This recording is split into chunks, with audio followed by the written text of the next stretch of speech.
నీలిమ, మణిపూర్లో హింస ఏ స్థాయిలో చెలరేగుతుందో మనం చూస్తున్నాం.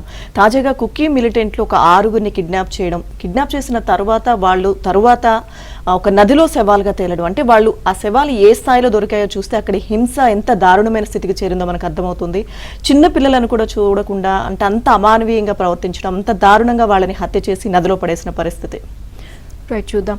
ఉన్మాదం రాజ్యమేలుతున్న ఎప్పుడు మనుషులుగా ఉండరు, రాక్షసులుగా తయారై కనీస మానవ విలువలు కూడా దూరమవుతాయి. మణిపూర్ హింసాకాండ దీనినే కళ్లకు కడుతోంది. తాము అపహరించుకు వెళ్లిన 6గురిని హత్య చేసిన కుకీ మిలిటెంట్లు వారిలో 2 ఏళ్ల బాలుడిని తల చేతులు నరికి అత్యంత దారుణంగా చంపిన విషయం తాజాగా వెలుగులోకి వచ్చింది. తల 2 చేతులు లేని ఆ చిన్నారి మృతదేహం జిరిబం ప్రాంతంలోని బరాక్ నదిలో దొరికింది. ఇక అదే నదిలో ఆ బాలుడి అమ్మమ్మ మృతదేహం కూడా అర్ధనగ్న స్థితిలో బయటపడింది.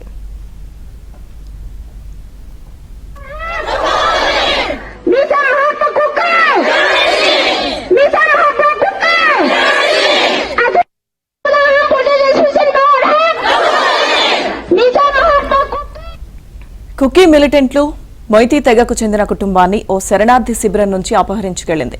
కిడ్నాప్ కు గురైన వారిలో 2 ఏళ్ల బాలుడు, 8 నెలల వయసున్న అతడి తమ్ముడు, తల్లి, అమ్మమ్మ, చిన్నమ్మ, ఆమె కూతురు, మొత్తం 6గురున్నారు. అందరి మృతదేహాలు బరాక్ నదిలోనే లభ్యమయ్యాయి. ఈ దారుణ హత్యలతో ఎప్పుడు ఏం జరుగుతుందోనని ప్రజలు వణికిపోతున్నారు.